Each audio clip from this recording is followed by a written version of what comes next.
Vas-y. Allez, top. Je vous remercie d'être là aujourd'hui pour cette Assemblée générale ordinaire qui se tient dans des conditions extraordinaires et qui est faite à huis clos et en présence des membres du conseil d'administration et selon l'ordonnance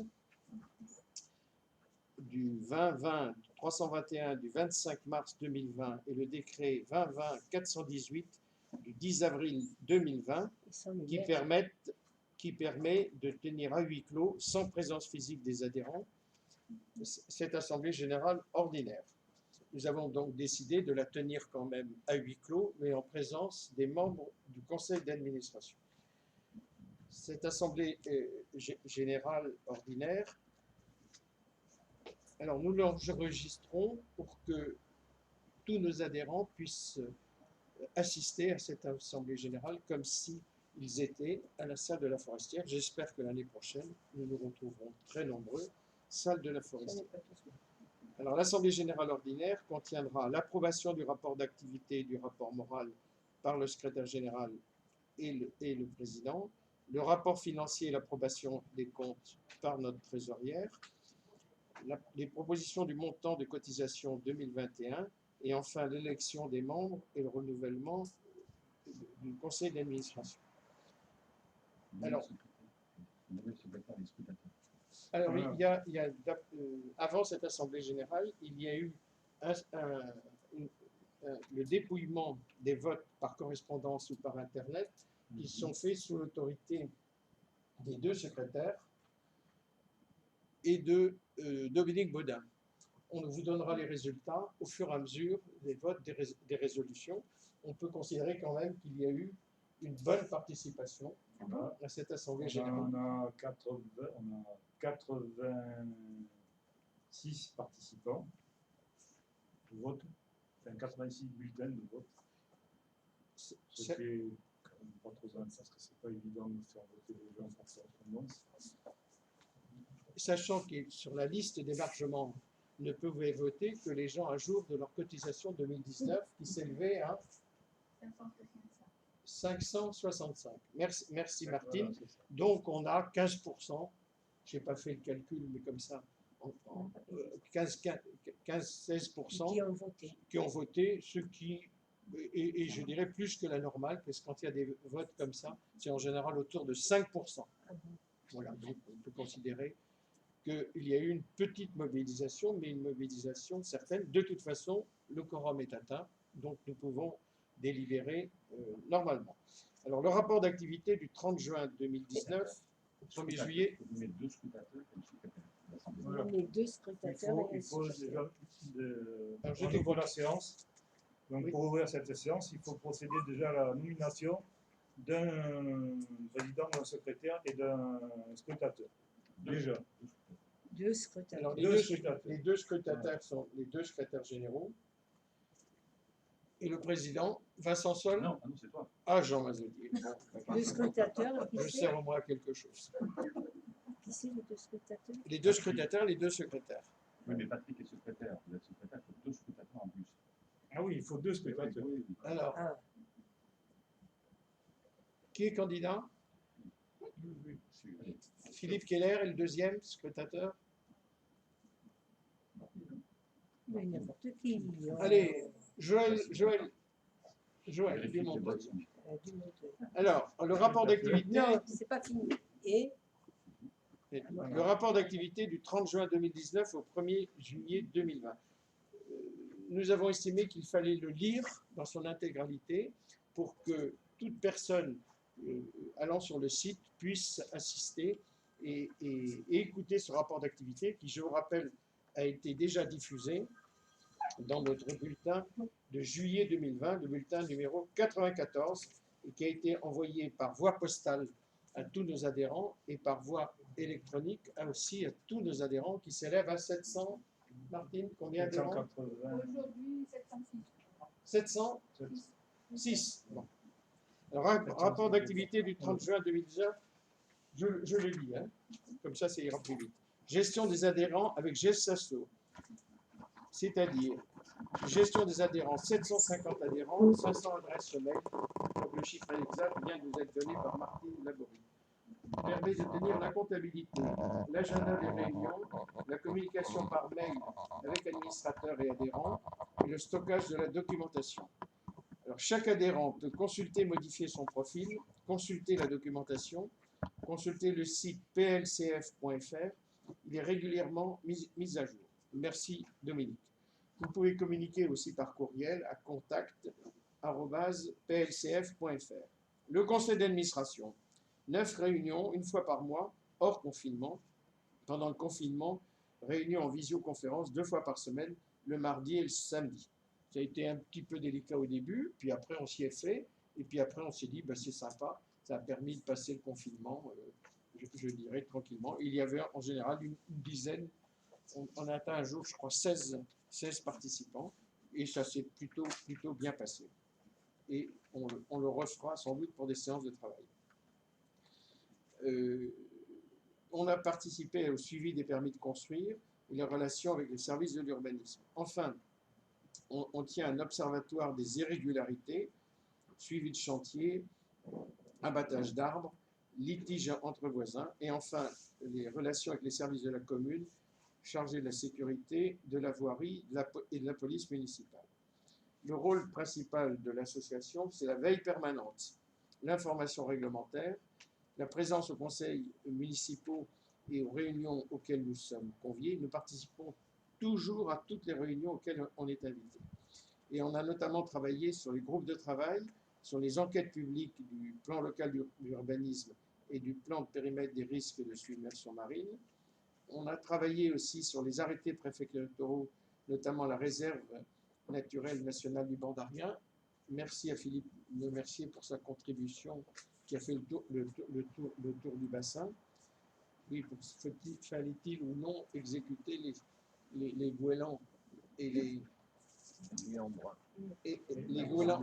bruns et les milans noirs qui attaquaient, qui sont des esters protégés et qui attaquaient les sternes de Kojak. Je ne sais pas du tout où en est aujourd'hui la décision. Et enfin, le suivi législatif, la loi sur la mobilité et les déplacements durables. On a continué nos relations avec la municipalité, le CIBA, la COBAN et le CIBERVAL, et on a continué le contact avec les services de l'État, notamment la sous-préfecture, l'ADREAL et la DDTM. Je ne donne pas les sigles, hein, mais je crois que dans notre prochain bulletin, plusieurs de nos lecteurs nous ont demandé qu'est-ce que ça veut dire DDTM, Direction départementale des territoires de la mer. Donc on le rappellera. Enfin, on a travaillé avec le parc naturel marin, notamment via le siège au conseil de gestion en partenariat avec Cap Terre-Mer, et nous avons participé activement aux commissions, notamment la commission Zoster. Merci encore à Philippe de ses comptes rendus, de ses réunions. Et enfin, nous sommes adhérents à la coordination environnement du bassin d'Arcachon, la CEBA. On participait aux réunions bimensuelles sur les différents thèmes.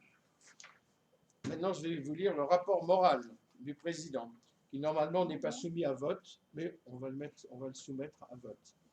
Ce rapport moral porte sur 2 périodes. La première période va de notre Assemblée générale du 13 août 2019 au 17 mars, jour du confinement. La deuxième période jusqu'au 30 juin. Pendant la première période, nous avons travaillé sur la révision du plan local d'urbanisme, l'érosion et la submersion, l'évolution du schéma de cohérence territoriale SCOT et son annexe, le plan climat-air-énergie. Le comité de suivi de la stratégie locale du 5 décembre 2019, voire notre bulletin 93 de janvier 2020, a été un moment très important. L'association a participé très activement au débat en présence des élus, des fonctionnaires de la direction départementale des territoires et de la mer, et de la sous-préfecture et des associations, mais aussi la participation du bureau d'études choisi par la municipalité, CASAGEC, et des techniciens du CEREMA, Centre d'études et d'expérience des risques environnementaux, la mobilité et l'aménagement. Et ça a été extrêmement positif, ce comité de suivi. La préparation des travaux d'urgence et leur déroulement ont été présentés. Un point d'étape a été fait sur le dossier réglementaire pour le grand rechargement de la Pointe, notamment la première phase de l'étude d'impact qui a porté sur tout le territoire du village du Cap-Ferret. Nous avons approuvé la stratégie locale à court terme. PLCF a proposé l'organisation d'un séminaire international réunissant scientifiques, bureaux d'études, entreprises, sachant pour présenter les solutions techniques, état de l'art, retour d'expérience, rétex, en France et à l'étranger, solutions innovantes. Cette réunion a été suivie immédiatement par la présentation du plan communal de sauvegarde qui a été présenté par M. Nedelec, ingénieur au CEREMA, aux associations et à des propriétaires des 44 hectares concernés, souvent titulaires d'une autorisation d'occupation temporaire pour les travaux de défense à réaliser sur le domaine public maritime. M. Nedelec a présenté ses propositions sur les grands principes d'organisation et la répartition des rôles de chacun, nous rappelant que le PCS est subordonné au plan de secours hors sec. En ce qui concerne plus spécifiquement la pointe, M. Nedelec a rappelé que les obligations des titulaires d'AOT, notamment en matière de relevé bathymétrique et d'audit annuel des ouvrages. La CEREMA a identifié 10 points sensibles sur les ouvrages en question. Des travaux de confortement ont été préconisés. D'importants travaux d'embrochement ont été effectués au printemps 2020, notamment à la pointe Hortense, sous contrôle effectif de la DTTM d'Arcachon et de la brigade maritime. Je ferai tout à l'heure une correction, puisque ce que nous avons écrit n'était pas exact. Nous n'avions pas été informés des travaux du bureau du parc naturel marin où siège la CEBA, et nous ne pouvions pas savoir ce qui s'était réellement passé. J'expliquerai pourquoi nous avons écrit ça. Nous avons aussi travaillé sur l'organisation du séminaire international. Nous avons contacté Cassagec, le CEREMA, la Sevrea, le GIP Littoral, des experts hollandais, Tenket, le BRGM, l'ONF, l'université, l'IFREMER. Ça, c'est un travail qui a essentiellement été fait par Philippe Keller.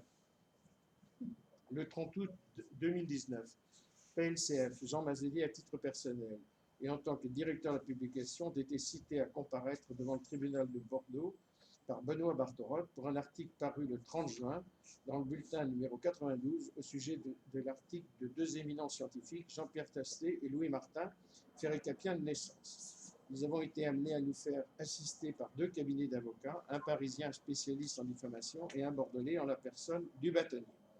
Les plaidoiries se sont tenues le 30 janvier 2020. Le jugement a été rendu le 4 juin 2020. Nous ne commenterons pas cette décision de justice. Nous avons immédiatement fait appel. Cet épisode nous a beaucoup mobilisés et a pesé financièrement sur les résultats financiers 2019. PLCF a participé à la campagne des municipales, d'abord en envoyant un questionnement aux 3 candidats sur les sujets nous intéressant, urbanisme, mobilité, biodiversité, gouvernance, érosion, changement climatique. Une délégation de PLCF a assisté à la quasi-totalité des réunions publiques. Je crois qu'on a dû une réunion publique à Lège où on n'était pas présent. Comme il y avait 3 candidats, ça faisait quand même au moins une dizaine de réunions. Après l'élection du maire et des adjoints le 4 juin, nous avons commencé la mise en place de relations personnalisées avec les adjoints et la mairie. Une réunion de présentation s'est tenue le 30 juin. Après le 17 mars, notre méthode de concertation a été modifiée par l'organisation de vidéos, conférences 2 fois par semaine, le mardi et le samedi, et par l'utilisation systématique du télétravail. L'esprit d'échange et de convivialité, la discipline de la vidéo, conférences ont permis de faire avancer efficacement la démarche collective. Municipale, séminaire international, confinement et déconfinement, révision du PLU, mobilité, nécessité d'un plan de déplacement urbain, ouverture des marchés, ouverture des plages, distribution de masques par la commune, ouverture de la déchetterie, reprise des activités nautiques, dragage du banc de la vigne, travaux du port de la vigne, organisation de l'Assemblée générale, révision des statuts, planning du développement de la fibre sur la presqu'île. Nous avons reçu la proposition d'une très jeune adhérente de développer la communication avec les jeunes et d'augmenter le rayonnement d'associations à travers les réseaux sociaux. Je remercie Anna, ici présente. Nous avons participé à l'enquête publique sur la protection des colonies de Stern-Kojek contre les prédateurs. Nous avons envoyé une lettre à la municipalité sur l'érosion maritime. Le conseil d'administration du 8 juin a décidé l'organisation numérique des assemblées générales ordinaire et extraordinaire du 10 août, le montant de la cotisation 2021, l'appel à candidature et renouvellement du tiers sortant. Pour l'année à venir, nous allons mettre en place une méthodologie pour s'adapter à la nouvelle gouvernance de la municipalité, conseil de village, centre de réflexion, réservoir d'idées. Des référents avec chaque adjoint pourvu d'une large délégation urbanisme, trait de côte, environnement, police municipale, association. Des relations avec la COBAN, mobilité, pour les sujets mobilité, économie, déchets, développement de la fibre, le Cyberval, SCOT, et schéma de cohérence territoriale et plan climat-énergie, le CIBA, notamment le dragage et la surveillance des pollutions, le parc naturel marin et les services de l'État via la sous-préfecture. Sur le plan interne, nous continuons les groupes de travail, mobilité, érosion, révision du PLU, fibre optique, SCOT et plan climat, air, énergie. Nous continuerons nos missions fondamentales, alerte, information, proposition. Bien sûr, pour faire face et avoir plus de poids, il nous faut plus d'adhérents. Faites adhérer les membres de votre famille, vos voisins et vos amis. Je vous remercie de votre attention. J'ai quand même une information à vous donner concernant une communication de M. Deheurt et qui concerne... Alors, où est-ce que je l'ai mis? Je croyais l'avoir préparé. Est-ce que quelqu'un peut m'aider à le trouver?